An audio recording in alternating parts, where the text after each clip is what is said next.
Pessoal, vamos falar sobre a situação na Ucrânia. Hoje, dia 11 de fevereiro, são 8 horas da manhã aqui no Rio de Janeiro, 1 hora da tarde lá em Kiev, no momento que eu gravo esse vídeo, e apareceram várias grandes imagens de concentrações de tropas ucranianas, com muitos blindados e coisa e tal, e o pessoal falando que é a preparação ucraniana para a contraofensiva em Kriminá. Que coisa estranha, né? Eu achei que os ucranianos iriam esperar a ofensiva russa que está vindo nessa direção mesmo, deixar as tropas russas se exaurirem para só depois fazer essa contraofensiva. Será que é verdade mesmo? A maior parte do pessoal não está acreditando não, estão apontando que é muito soldado reunido num lugar só para isso ser algo recomendável em tempos de guerra. Então provavelmente isso daí são imagens antigas de treinamentos, né? O que a gente tem de imagem nova é que conseguimos uma imagem do ataque ucraniano ao aeroporto de Melitopol. Repara como é que os ucranianos estão fazendo, né? Eles estão seguindo direitinho aqui, fizeram Mariupol, fizeram Berdiansk, agora Melitopol e Tokmak também teve ontem também. Os ucranianos destruíram grandes concentrações de tropas russas e equipamentos nessa região, né? Surgem mais detalhes sobre a fracassada tentativa russa de tomar Vuhledar pelo oeste, com mais um tanto de blindados perdidos e homens perdidos, e até os militares, os bloggers militares russos estão criticando o comandante da operação. Na verdade, mais do que criticando, estão pedindo a cabeça dele, né? Os ataques russos a Avdivka têm chamado menos atenção porque são ataques mais antigos, já vinha acontecendo há muito tempo, mas lá também a Rússia aumentou muito o esforço para tentar tomar a Avdivka e nas últimas semanas perdeu 50 blindados e centenas de orcs mortos ali em perto. Vamos dar uma olhada nessa linha de frente em Avdivka, porque tem coisa interessante ali, né? O Prigozhin, já completamente ostracizado, disse que levaria 1 ano e meio a 2 anos para tomar toda a região de Donetsk. Eu concordo com ele, assim, na melhor das hipóteses, um ponto de vista mais possível para os russos seria isso, né? Essa ideia do Putin de tomar o Donetsk até final de março é totalmente inexequível. Mas depois ele começa a viajar, fala que em 3 anos consegue tomar Dnipro e que o plano dele é chegar até o Canal da Mancha, entre a França e a Inglaterra. Ele quer tomar toda a Europa Ocidental. Tá bom. Tá bom, Prigozhin, depois toma seu remédio. Lula, o idiota, fala que a Rússia cometeu um equívoco numa entrevista com a CNN lá nos Estados Unidos, né? Um equívoco.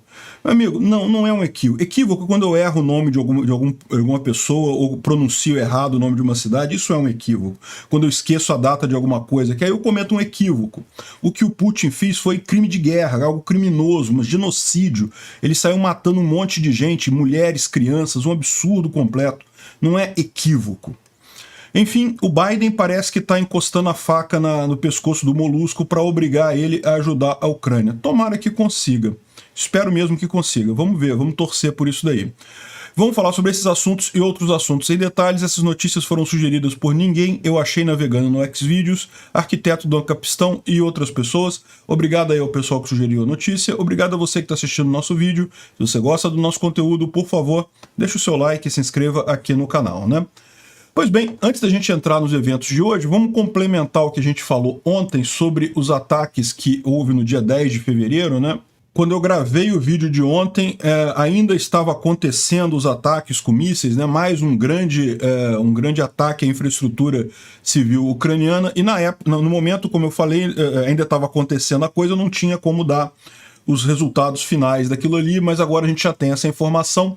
Os ucranianos derrubaram 61 dos 71 mísseis de cruzeiro de vários tipos, né? Ra-101, Ra-555, Calibre, e também derrubaram 5 drones Shahid que foram usados lá, né? Então isso foi uma taxa de intercepção de 86%, o que é ainda maior do que o que tenha ocorrido na Ucrânia de 80%. Ou seja, cada vez mais a Ucrânia consegue uma defesa antiaérea efetiva contra esses ataques russos, né? Mas é lógico, embora a maior parte dos mísseis tenha sido derrubado, alguns atingiram o alvo, e a DTEK, que é uma das empresas de energia lá da Ucrânia, está afirmando que 4 plantas térmicas foram danificadas e 2 empregados dessas estações foram feridos. Não houve mortes, mas houve ferimentos nisso daí, né? As plantas estão sendo reparadas, evidentemente, devem voltar à operação muito em breve, mas isso já deixou algumas regiões da Ucrânia sem luz, esses ataques. Por mais que a maior parte dos mísseis tenha sido derrubada, sempre acontece isso, né? E de noite ontem, na noite de ontem para hoje, houve mais uma leva de ataques com drones Shahed. Isso aqui foi em Kharkiv, tá vendo? Tá vendo o Gepard, né? Que é aquela metralhadora alemã que derruba esses drones, né? Entrando em ação aqui. Dos 28 drones Shahed 136, 20 foram derrubados pelos ucranianos, outros acabaram atingindo seus alvos e causando algum dano sim, tá? Bom, e aí vem a grande imagem, a grande questão que muita gente está colocando, né? Olha essa imagem aqui, é um bocado de soldados ucranianos no que parece ser uma encosta de uma colina, com mais um monte de blindado na frente, e ali embaixo você tem alguns ucranianos. Repara, isso daqui parece um mapa de batalha, né? Parece um mapa explicando qual será a estratégia que eles vão usar e coisa e tal. E algumas pessoas publicaram isso daqui. Esse cara aqui nem falou isso, falou aqui, preparação. Mas tem algumas pessoas dizendo, olha só, ucranianos preparados para a ofensiva em Kreminá. E eu achei estranho isso, mas não é só esse daqui não, tá? Olha aqui, ó, esse aqui também falaram aqui, ó, os BMPs britânicos já estão todos preparados para a ofensiva em Kreminá. Será que a Rússia está preparada também? Que são ucranianos, são, tá? Tanto nesse daqui quanto no outro, dá para ver pela padronagem do uniforme, pelos detalhes aqui da bandeira ucraniana, então aqui também aparece isso daí. E esses BMPs são recentes, não são antigos, né? Tem um outro aqui também, ó, um outro vídeo que soldados ucranianos preparando para engajar com o inimigo. De novo, dá para ver um monte de soldados, certamente são ucranianos. Está na época de inverno e, segundo dizem as pessoas, estão se preparando para avançar sobre os russos, né? Mas o que o pessoal tem comentado é que, e eu concordo com isso, é que essas imagens é muito agrupamento de gente num lugar só. Os ucranianos não fariam isso, até porque isso estaria entregando a posição deles, né? Por mais que pareça que só tem árvore aqui, coisa e tal, no final das contas a capacidade de geolocalização hoje em dia é uma coisa fantástica. Com pouquíssimos elementos o pessoal consegue descobrir onde é que está exatamente isso daí. Então, na verdade, o mais provável é que todas essas imagens aí sejam imagens de treinamentos anteriores dos ucranianos, ou seja, né, antes da guerra, talvez até, treinamentos que eles fizeram no mesmo período de inverno, evidentemente, para ter a neve na região, né, mas isso aí todo ano tem lá na Ucrânia. Então, o mais provável é isso daí. O curioso só fica por conta dos BMP FV-103 aqui, né, britânicos, que são relativamente novos, mas não se sabe. Pode ser até na Inglaterra isso, treinamento lá na Inglaterra, é uma possibilidade, né? Eles estavam treinando alguma coisa lá. Enfim, não sabemos se vai ter alguma coisa realmente. Na linha de frente, no campo de batalha, não teve nenhuma grande mudança no sentido de ofensivas ucranianas, né? O que a gente vai ver hoje mais de linha de batalha é justamente o contrário, são os russos se ferrando nessa linha de batalha, perdendo um monte de coisa. Mas foi dada a informação. O que você acha? Você acha que é realmente uma preparação para uma ofensiva ucraniana? Será que lançarem 3 vídeos assim de lugares diferentes com um monte de tropa indica que realmente os ucranianos vão fazer alguma coisa? Ou será que é treinamento? O que você acha? Diz aí nos comentários pra gente. Bom, o que aconteceu de ontem para hoje também, isso daqui foi que aconteceu mesmo, foram várias explosões aqui no aeroporto de Melitopol, né? Dá para ver a defesa antiaérea tentando tomar alguma coisa, mas alguma coisa atingiu aqui o solo e chegou a causar explosões aqui, ó. Então, de fato, houve algum sucesso. Qual o grau de sucesso a gente não sabe, mas que houve algum sucesso, houve, né? Melitopol é essa cidade aqui, e os ataques foram na base aérea de Melitopol, que, como tem se tornado um padrão aqui nessa invasão russa, ela está sendo usada como base militar pelos russos, né? Os russos têm usado as bases aéreas aqui ucranianas como bases militares. A gente sabe que também em Tokmak houve ataque ucraniano de ontem para hoje. A gente não tem imagem de Tokmak, mas houve também esse tipo de ataque por lá, né? O objetivo desses ataques, evidentemente, é a questão das preparações russas para um potencial ofensivo. Vocês sabem, os russos têm trazido muitas concentrações de mobilizados aqui para Melitopol, para Berdiansk e várias regiões por aqui, justamente no intuito de ou fazer uma grande ofensiva ou resistir à ofensiva ucraniana, né? E isso é válido para vários pontos aqui da linha de frente. Eles têm buscado colocar o pessoal mais distante que a capacidade do HIMARS, daí Mariupol, Berdiansk. Melitopol está também, tal como Berdiansk e Mariupol, está no limite do alcance do HIMARS, né? Se você olhar aqui, assim, dá para atingir, mas é ali no limite. De qualquer forma, de alguma forma, pode ter sido HIMARS, pode ter sido outra coisa, pode ter sido drone. Os ucranianos atingiram essas bases russas ali na região ocupada, né? Bom, e olha só que curioso, né? De ontem para hoje, o exército ucraniano está estimando as perdas russas em 1.140 homens, ou seja, soldados russos mortos de ontem para hoje, né?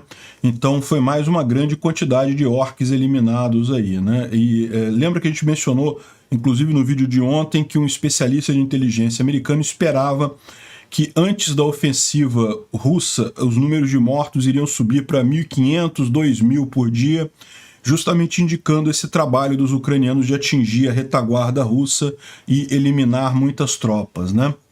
De vez em quando aparecem uns comentários aqui no canal, né, certamente de Russet, né, dizendo que mas você só fala as perdas russas, é como se a Ucrânia não tivesse morrido ninguém, coisa e tal. Bom, primeiro, isso é falso. De vez em quando eu falo sobre as perdas ucranianas, sim, mas falo com muito mais espaço e muito mais cuidado, porque os ucranianos são vítimas. Existe uma diferença entre você matar um invasor que está invadindo a sua casa e alguma pessoa da sua família morrer porque foi invadida por um invasor. Você percebe isso? Ucranianos são vítimas, então é preciso tomar muito cuidado na hora de divulgar números. Mesmo assim, de vez em quando eu faço isso. Agora, morte de invasor russo é para comemorar, é por isso que eu falo aqui, tá? Só para ficar avisado para todo mundo. Outra coisa que aconteceu ontem foi um ataque russo à ponte de Zatoka, lá na Ucrânia, né? A ponte de Zatoka é essa ponte aqui, ó, que liga uma parte de Odessa, né? É a única comunicação, na verdade, dentro da própria Ucrânia. Existe uma estrada que passa aqui, mas ela passa em determinados pontos pela Romênia, né? Então tem aqui uma outra estrada, mas ela tem um trecho dentro da Romênia. A única forma de você chegar em toda essa parte sul da Ucrânia aqui é através dessa ponte que foi atingida por um drone naval russo. E daí, isso é importante, né? O H.I. Sutton, né, que é especialista em marinha, tá falando aqui, tem o vídeo do que acontece aqui, tá vendo? Chega o dronezinho e ele explode bem debaixo da ponte. E alguns estão dizendo que foi um drone submarino, subaquático, e na verdade ele acha que na verdade é mais provável que tenha sido um barco similar aos ucranianos, né? Isso aqui é o ucraniano, tá? São os drones marinhos ucranianos. E agora, realmente, os russos terem feito isso é um grande desenvolvimento, né? Ou seja, significa que os russos conseguiram, de alguma forma, imitar os ucranianos e fazer alguma coisa similar, né? A ponte é uma ligação estratégica entre a Ucrânia, a Moldova e a Romênia. Eu peço desculpas, eu tenho a mania de ler os nomes em inglês e pronunciar eles como está em inglês, que é Moldova e România, mas não, em português é Moldávia e Romênia. Isso é um equívoco, tá vendo, Lula? Lula, equívoco é isso, você erra às vezes uma coisa assim, isso é um equívoco. O que o Putin fez foi um genocídio, foi um crime de guerra, foi algo absurdo, totalmente despropositado. Bom, a gente vai falar sobre isso mais adiante. Então ela já havia sido atingida pelos ataques russos antes, pelo ar, né? E dessa vez foi atingida por terra. Isso daqui foi o ataque feito em abril de 2022, ela já foi consertada e não consta que esse novo ataque tenha sido mas não consta que tenha sido algo muito danoso, né? Bom, como a gente falou alguns dias atrás, a Starlink está limitando o uso de antenas da Starlink lá na Ucrânia para drones, né? E eu, naquela época, e muita gente entendeu isso como drones aéreos. E eu fiquei curioso, como é que eles iam impedir isso, né? Porque, na verdade, o drone ele não tem uma antena da Starlink, né? A antena da Starlink é usada na base apenas. Como é que ele faria para impedir isso? Aparentemente, segundo está dizendo o H.I. Sutton aqui, na verdade, o drone que ele está se referindo eram justamente os drones navais ucranianos. Você lembra? Os ucranianos desenvolveram esses drones navais que conseguiram, com muito sucesso, destruir uma boa parte da frota russa ali no Mar Negro, causar muitos danos lá, e eles usavam aparentemente um Starlink para manter a conexão. E isso é que foi cortado aparentemente pelo pessoal da Starlink, né? Muito lamentável isso. Agora a gente está numa situação que a Rússia pode usar esses drones submarinos e os ucranianos não podem neste momento devido à limitação da Starlink, mas eu tenho certeza que os ucranianos vão providenciar alguma outra coisa para resolver esse problema, né? Bom, uma outra informação curiosa aqui é na região da Crimeia, no pescoço da Crimeia ali, né? A Crimeia, ela é uma península, mas passa um pedaço aqui bem pequeno aqui, né, que liga aqui Perekop e Armiansk, e os russos estão enchendo de fortificações aqui. Ó. Se você olhar aqui as trincheiras que eles estão cavando, um enorme mapa de trincheiras aqui. Eles estão realmente preocupados com uma potencial chegada dos ucranianos ali na região, né?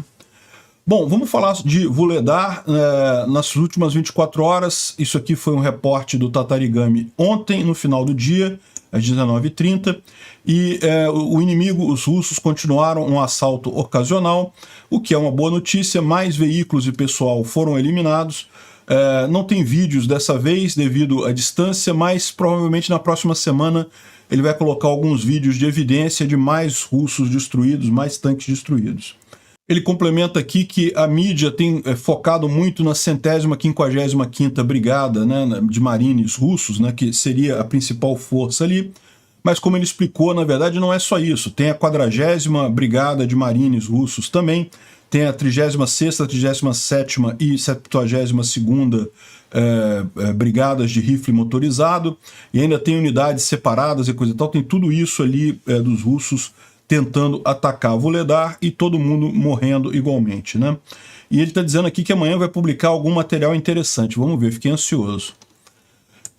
Curiosamente, a gente tem uma informação aqui do Reporting from Ukraine exatamente sobre esses ataques que estão acontecendo aqui próximo a Boroyavenka. Boroyavenka é essa cidade aqui que está bem atrás de Vuhledar, né? E aparentemente qual foi a questão? Os russos estavam vindo aqui, lembra, a gente mencionou isso várias vezes, eles estão aqui em Pavlivka e Mikilsk, nessa região aqui.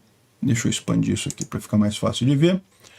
E daí eles estavam tentando tomar essas dachas daqui, depois tentaram fazer ataques aqui a leste de Vuhledar, então ficaram tentando avançar por aqui, não conseguiram. Foi aqui que eles perderam aquele monte de tanque, aquele monte de coisa, uma tragédia danada, né? Aí um comandante russo teve uma brilhante ideia. Poxa, por que ao invés de a gente vir por aqui, a gente não vem por aqui? Aqui tem um monte de nada, um espaço vazio danado. Então a gente pode avançar por aqui e chegar na retaguarda de Vuhledar e tentar, por exemplo, bloquear o ajuda de Boroyavlenka para Vuhledar, né, através dessas estradas que tem aqui, e daí fica muito mais fácil tomar Vuhledar, né? Então, bom, e aí o Reporting from Ukraine fala que esse era o planejamento deles, né? Ou seja, fazer um grande saliente aqui russo, de forma que os ucranianos que estão nessas posições aqui, realmente não tem nenhuma grande posição ucraniana aqui no meio, isso acabaria ameaçando Vuhledar, né? E daí eles poderiam tentar tomar Vuhledar dessa forma, né? É lógico que mesmo cortando as estradas daqui para cá, você continuaria tendo acesso através de Vodiane, né? Então Vodiane continuaria podendo abastecer Vuhledar, mas aí aquele negócio, né? Se já impediu esse lado de cá, era só depois tentar um outro saliente do lado de cá, né? Tentar uma outra pinça do lado de cá para fechar Vuhledar. Então a ideia em si não parece ruim, né? Parecia uma ideia interessante isso daí. A questão toda foi justamente a execução. E ele explica aqui ó, que na verdade eles chegaram a tomar essa parte mais baixa aqui, só que quando eles foram avançar, essa região toda aqui ó, ela fica mais alta. E ela tem muitas tropas ucranianas naquela região ali, e isso resultou em muita tragédia. Não está claro se esses tanques que a gente está vendo aqui são desse ataque, tá? Mas também resultou em uma grande quantidade de baixas ali naquela região. Então, o que ele está dizendo é que justamente tem muitas tropas ucranianas aqui, tudo bem, não tem nenhuma grande guarnição, mas tem trincheiras, tem um monte de coisa aqui, e os russos foram dizimados completamente nessa tentativa deles de avançar. Eles sabiam também que esse campo teria muito lugar minado, então a ideia deles foi fazer uma coluna de tanques para que, explodiu o primeiro tanque, aí os outros tanques contornam e seguem em frente, explodiu o tanque de novo, contorna e segue em frente. A expectativa deles era chegar a Bohayavlenka antes dos ucranianos perceberem que eles estavam avançando aqui, né? Mas, no final das contas, os ucranianos perceberam e destruíram completamente essa tentativa de ataque deles, e foi mais um caso de tragédia para os russos aqui na região de Vuhledar, né? Ou seja, o pessoal não cansa de acumular derrotas nessa região, o que eu acho ótimo. Acho que eles deviam tentar de novo, né? Quem sabe, na terceira vez eles conseguem.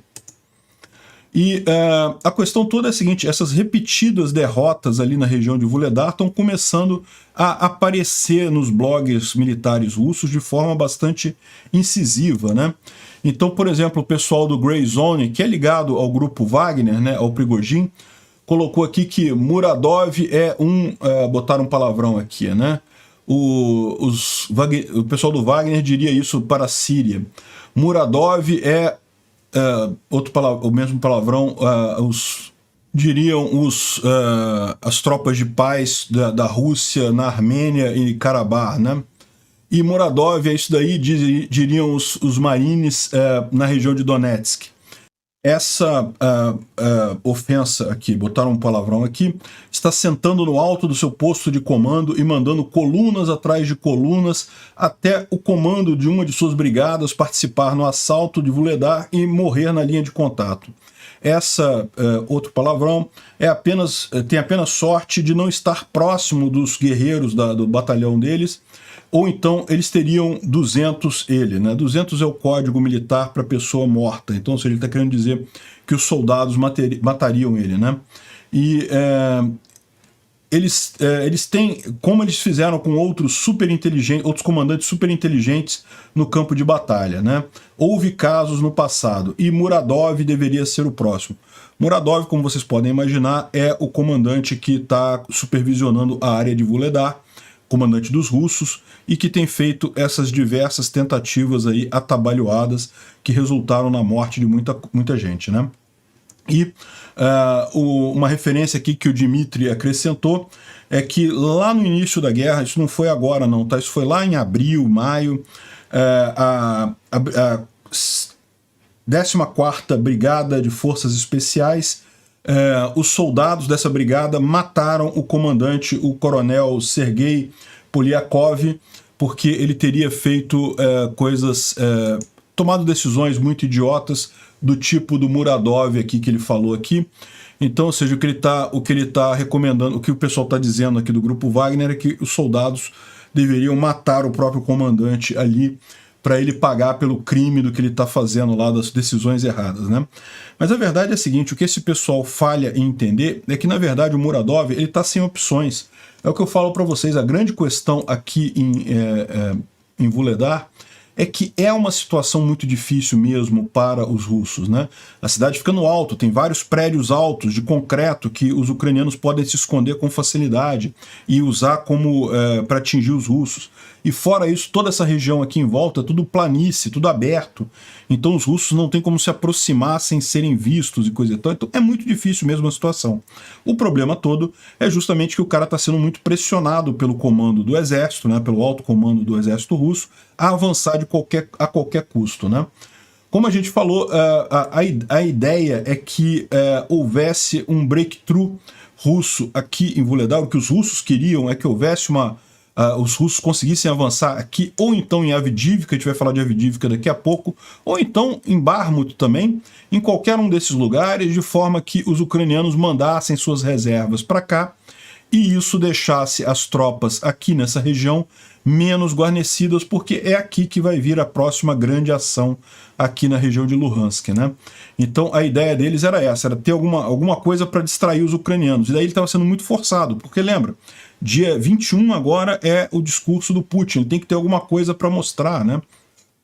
Enfim, esse é o problema, de qualquer forma, eles continuam numa situação muito ruim, né? Uma outra informação interessante que a gente tem aqui, alguns vídeos aqui de um Ozint Ua, que está mandando para a gente, ele é um militar ucraniano que está próximo ali de Avdiivka, né? E a gente tem falado muito de Vuhledar, de Bakhmut, mas Avdiivka, que fica aqui no meio, não é muito mencionada e está sendo também alvo de muitas tentativas russas de avanço aqui, porque aqui seria um outro lugar que os russos conseguiriam, talvez, eventualmente, um breakthrough e forçariam os ucranianos a mandar tropas, né? Avdiivka também tem a mesma vantagem de Vuhledar, é uma cidade que fica numa posição mais alta, tem muitos prédios altos aqui, e além disso, Avdiivka tem uma região, um monte de rios e lagos aqui no entorno, tá vendo? Que torna muito complicado. Não é por outro motivo que a briga aqui em Avdiivka vem desde 2014. Dá para ver aqui, ó, a fronteira, que essa linha vermelha mais forte aqui nesse mapa é a fronteira de 2014. Né? Então, ou seja, desde aquela época os russos que estão baseados aqui em Donetsk, que é a grande cidade russa ocupada na região de Donetsk, eles tentam tomar Avdiivka e não conseguem, justamente pela geografia privilegiada e, lógico, também pelo bom planejamento dos militares ucranianos na região, né? E daí ele está mostrando aqui alguns vídeos de tentativas que foram feitas aí nos últimos dias, nas últimas semanas. Eu não posso mostrar muita coisa porque tem um monte de corpos aqui e o YouTube não gosta disso. E na visão dele aqui ele fala que entre 15 de janeiro até 10 de fevereiro eles perderam 30 BMP, 7 tanques e mais 20 blindados de outros tipos, né? Ou seja, mais de 50 blindados no total foram destruídos só na região de Avdiivka. Então repara como é que ali também os russos têm empenhado muito para conquistar alguma coisa e não conseguem avançar nada devido justamente a essa dificuldade, né? Bom, vamos dar uma revisão aqui na linha de frente, ver o que tem de novidade. Eu adianto para vocês que uma coisa que dá para notar é, por exemplo, como que intensificou essa região aqui. Ó, se você olhar aqui, esse aqui é um mapa dos bombardeios registrados dos russos nos ucranianos, né? Os ucranianos registram todo lugar que eles sofrem bombardeio, e esse daqui é um mapa, né? E repara como está muito forte aqui também na fronteira de Kharkiv com a Rússia. Isso aqui é preocupante, pode ser sim que os russos tentem uma ofensiva a partir daqui. Curiosamente, a região que tem menos bombardeio é justamente a região em que se imagina que vai começar a grande ofensiva, que é aqui em Kriminá, aqui nessa região entre Svatov e Kriminá, né? Mas por aqui no norte tem bastante coisa, e aqui em toda a linha de contato, até aqui o rio Dnipro, está com bastante bombardeio nesses últimos dias, né? Nesse último dia. Eles falam aqui sobre a situação lá próxima a Kupiansk. Kupiansk fica um pouquinho mais aqui para baixo.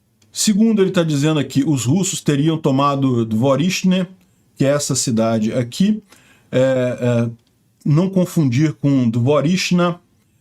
Eu não sei qual é a diferença, se são nomes parecidos mesmo. São muito parecidos, só muda a última letra. Eu não sei o que quer dizer isso, mas de qualquer forma, a Dvorishne, que pode ter sido tomada pelos russos, é aqui, né? Mas de qualquer forma não há evidências visuais disso. Também em Horobivka, essa outra cidade aqui, e também aqui em Sinikivka, mais uma cidade aqui, né? Mas tudo isso daqui são russos dizendo que avançaram, mas a gente não tem muita evidência de que realmente conseguiram, não. Se você olhar nesse mapa aqui, aparece tudo como área em combate. Dvorishne aparece como em poder dos ucranianos e o resto todo aqui aparece como área de combate aqui.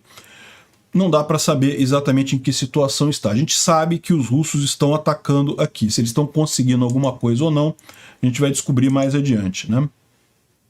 Mais próximo a Svatov, os russos continuam tentando avançar aqui em Kuzemivka, mais ao norte de Kuzemivka, na verdade, e também em Stelmarivka não tem muita mudança por aqui não, né? Mais abaixo um pouco, próximo a Kremina, de novo, os ucranianos repeliram ataques russos próximos a Dibrova.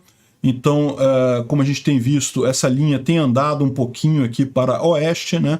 De fato, os russos colocaram tropas de elite aqui em Kremina e conseguiram avançar alguma coisa, mas ainda nada crítico, né?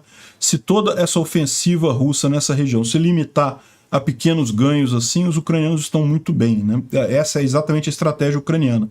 Esperar os russos fazerem o ataque deles.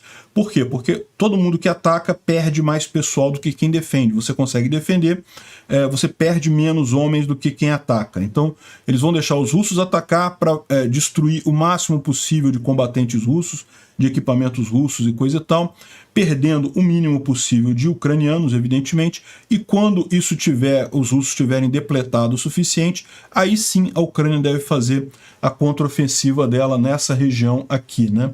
É o que a gente imagina, pelo menos. E lógico, com os russos avançando, atacando, eles vão conseguir avançar alguma coisa, isso é inevitável, mas avançar esse trecho aqui não é nada que seja crítico em termos de estratégia para a Ucrânia, né? Aqui ao norte de Bakhmut não houve de novo nenhuma mudança significativa aqui. A gente falou sobre esse avanço aqui a oeste de Blahodatne. A situação em Krasnohoran continua bastante sensível. Vamos ver o que acontece aqui nos próximos dias, mas de novo não tem nada crítico. A chance de tomarem Bakhmut ainda continua muito pequena, né? Pelo menos no futuro próximo. Mais embaixo aqui ele fala sobre Avdiivka também, ele lembra desses ataques aqui, desses avanços aqui em Avdiivka e coloca até alguns vídeos ali da região. E fora isso não tem nenhuma grande novidade, como a gente viu em Vuhledar, os russos tentaram mais algum ataque, nenhuma outra grande mudança, né? Outro ponto importante que o Defimon nem mencionou, mas que aqui ao sul de Bakhmut também os russos não conseguiram avançar, né? Eles estão tentando chegar aqui na T-0504, mas pelo menos até aqui não conseguiram. Bom, eu vou aproveitar, ontem quando eu falei que certamente os russos que explodiram o Nord Stream 2, algumas russetes vieram aqui no canal falar que não, mas tem um jornalista americano que provou que os Estados Unidos que explodiram, a CIA fez uma operação que destruiu o Nord Stream 2 e coisa e tal. E, sinceramente, eu acho cansativo isso, mas eu acho importante explicar o que aconteceu nesse negócio, justamente para tentar contrabalançar um pouco essas fake news das russetes aí, né? Sim, de fato, um jornalista conhecido como Seymour Hersh, ele ganhou alguma fama quando ele conseguiu fazer uma reportagem investigativa no Iraque, denunciando maus tratos dos combatentes americanos a prisioneiros de guerra iraquianos. Mas depois dessa reportagem dele, ele nunca mais fez nada de significativo. De fato, teve até algumas histórias altamente suspeitas. Ele criou uma teoria da conspiração em cima do Osama Bin Laden, que depois foi totalmente desmentida na época. Enfim, o cara realmente teve um passado mais brilhante, hoje em dia ele está meio apagado. E não custa lembrar que existe um monte de jornalista americano que está no payroll, né, que está na folha de pagamento dos russos, no final das contas, né? Pois bem, ele fez um relato muito detalhado explicando como uma equipe de mergulhadores da CIA fez uma operação especial que já estava planejada até mesmo antes da guerra e colocou explosivos no Nord Stream 2 e 1 e coisa e tal, e isso tudo para prejudicar a Alemanha e coisa e tal, para acabar com o gás da Rússia para a Alemanha. E, como eu já expliquei para vocês, isso daí é falso, até porque o primeiro ponto que você tem que se perguntar nesse tipo de coisa é qual o interesse, né? E aí eles falam, nesse caso, que o interesse dos americanos seria justamente, não porque eles querem conter o poder da Rússia de vender gás para a Europa e coisa e tal. O que é uma lorota, tem gasodutos por vários outros lugares ali na Europa, esse gasoduto não faria diferença para isso. E depois, os Estados Unidos não arriscaria o bom relacionamento com a Alemanha e com os países ali da região por conta de um negócio que é tão secundário, né? Além disso, o Oliver Alexander, ele fez aqui uma refutação do artigo mostrando as várias inconsistências dele, né? Então ele explica aqui como que a escolha de determinadas unidades não faz sentido. Em determinado momento ele fala que não, que era tudo super secreto, mas que eles comunicaram a Dinamarca e a Suécia. Peraí, como é que eles comunicaram se era tudo super secreto, né? Enfim, e daí ele vai levantando aqui todas as mentiras que o cara lá, que o jornalista inventou na cabeça dele, e a conclusão final dele é que isso é uma obra de ficção, que não tem nenhuma base na realidade. Esse relato dele ali não teria nenhum indício real de que os Estados Unidos tenham feito isso, né? E aí no final o pessoal sempre vem com aquela história, mas a gente sabe que a Dinamarca e a Suécia sabem quem fez isso. E, de fato, houve uma investigação da Dinamarca e da Suécia ali na região, em que eles analisaram o que houve e concluíram, eles sabem exatamente quem fez, como foi feito, coisa e tal. Eles sabem que foram os russos. Mas então por que eles não falam? Por que eles não abrem a boca e não falam isso? Por um motivo muito simples, porque se eles fizerem isso, a OTAN vai ter que entrar nessa guerra. A OTAN está plenamente satisfeita com a forma como a guerra está sendo travada agora. Eles estão derrotando a Rússia por um custo muito barato, sem ter que mandar soldados, que sempre é um custo muito grande para a OTAN, esse tipo de coisa, ter que mandar soldados para a linha de frente. Quando começam a morrer americanos e franceses e alemães na linha de frente, seria uma coisa muito mais drástica. Então, do jeito que a coisa está, com a Ucrânia ganhando a Rússia apenas com a ajuda de armas, está plenamente aceitável para a OTAN, e por isso eles não querem entregar que o culpado foi a Rússia mesmo. Era a Rússia que tinha interesse. E ele coloca aqui no final um outro ponto sobre motivação muito interessante, porque foram explodidos. O Nord Stream 2 ele é composto de 2 gasodutos, então tem o Nord Stream 1 e o Nord Stream 2, 1 e 2, e foram explodidos todos os gasodutos menos um, deixou um gasoduto do Nord Stream 2 intacto. Então, em tese, a Rússia poderia voltar a fornecer gás à Alemanha a qualquer momento. Isso só reforça como foram os russos. O que os russos queriam causar era o pânico na Europa de ficar o inverno sem gás e coisa e tal. Olha só, não temos mais o gás russo agora, acabou e coisa e tal. Mas a Rússia poderia oferecer para eles, não, mas sobrou aqui uma linha do Nord Stream 2, a gente pode abastecer vocês com gás, né? E é lógico, os americanos, se fossem fazer uma operação secreta dessa, com o objetivo de realmente interromper completamente o gasoduto ali, eles sabem que tem 2 linhas do Nord Stream 2, eles teriam explodido tudo, né?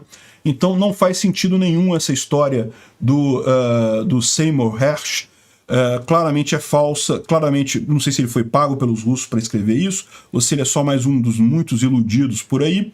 O fato é que é claramente falsa, uma obra de ficção, e evidentemente todo mundo sabe que foram os russos que explodiram o Nord Stream, né? Só não vão falar isso para evitar a entrada da OTAN na guerra. Outra coisa curiosa que aconteceu ontem foi o Prigozhin falando sobre a guerra, como ele vê a guerra e coisa e tal, né?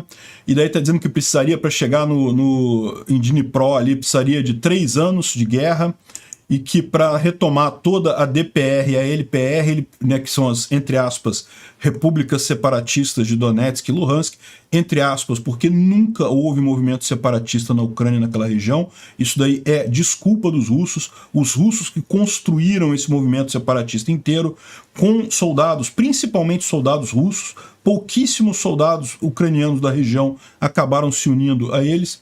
Então, no final das contas, isso não existe, essas repúblicas separatistas, mas ele está dizendo aqui que para capturar a área delas precisaria de pelo menos 1 ano e meio e 2 anos. Isso me parece uma coisa muito mais razoável do que o que disse o Putin, né? O Putin falou que é para tomar tudo até o final de março, o que é claramente impossível. Mesmo em 1 a 2 anos, assim, eu estou dizendo que é mais razoável, mas eu não acredito que a Rússia teria condições de fazer de qualquer forma. Mas, no mínimo, é mais razoável o prazo, né? Mas o mais engraçado é que o cara se empolga, né? E daí, não, a gente precisa chegar no canal inglês, né? Que é o canal da Mancha, que a gente conhece aqui no Brasil, que é o canal ali entre a Inglaterra e a França. E aí eu teria meu plano perfeito, porque depois disso a gente daria a França e a Itália para os ucranianos, para eles não ficarem chateados e coisa e tal. Esse cara, eu vou te falar um negócio, eu não sei se foi o remédio dele que ele não tomou nesse dia, ou se ele tomou remédio demais nesse dia, entendeu? Realmente esse pessoal tá perdendo a cabeça, né? Bom, tem uma informação aqui trazida pelo general SVR que um antigo agente de proteção que era um guarda pessoal do Dmitry Medvedev fugiu da Rússia e estaria fazendo chantagem com o Medvedev para não vender materiais e vídeos que teria do Medvedev, né? O Medvedev, para quem não sabe, é o cachorrinho de estimação do Putin, né?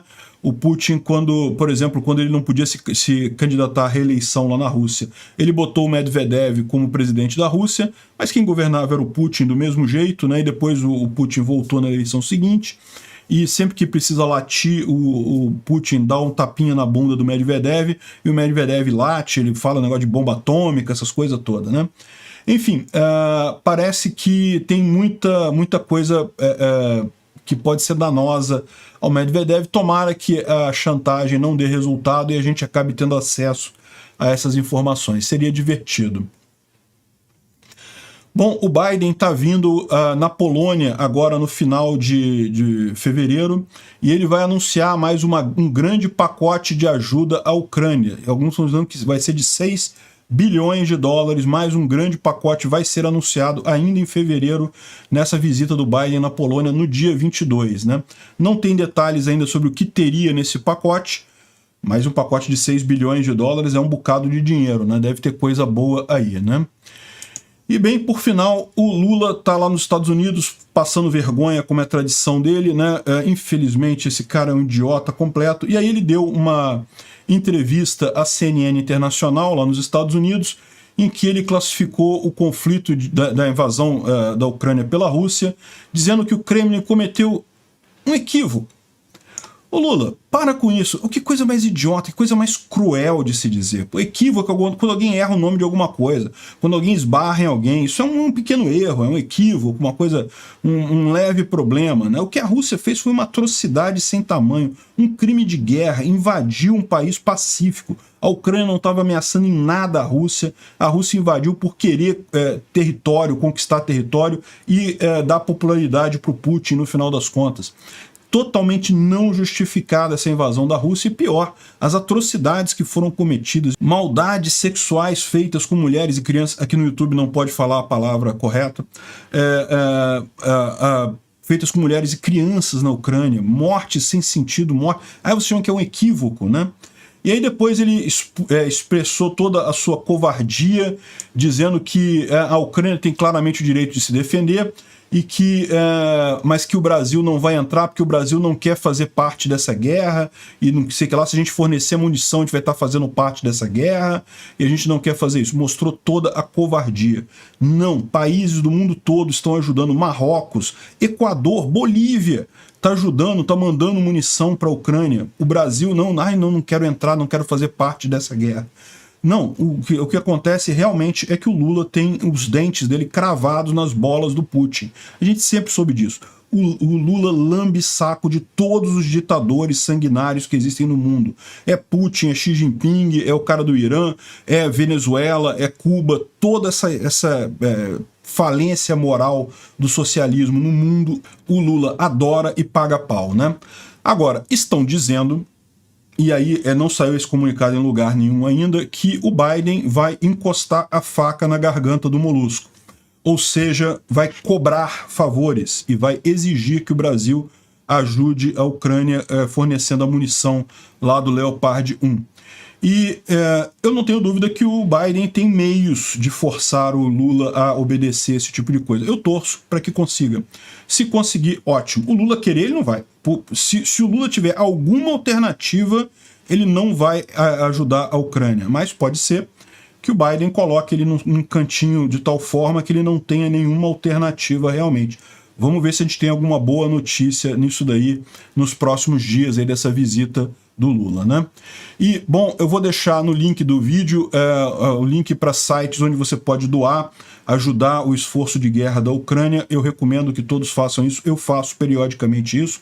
Tem 3 sugestões ali. Tem vários outros canais que também recebem doações para a Ucrânia, mas tomem cuidado, tá? Porque de vez em quando aparecem uns picaretas aí que dizem que estão arrecadando dinheiro para a Ucrânia e não estão, né? Esses 3 que tem aí embaixo, eu fiz muita pesquisa, são os que eu dou pessoalmente para eles. Então eu recomendo, mas também tem outros que são legítimos também, sem dúvida alguma. De qualquer forma, lembra, essa guerra é a guerra de todas as pessoas, é a guerra do mundo livre contra uma ditadura sanguinária que acha que pode usar a força para invadir outros países. Obrigado por assistir o vídeo até o final. Além de curtir, compartilhar e se inscrever no canal, considere se tornar patrocinador com valores a partir de R$ 1,99. Clique no botão Seja Membro abaixo para saber as condições e vantagens de patrocinar o canal. Mais informações sobre o nosso projeto, visite nossos sites indicados na tela.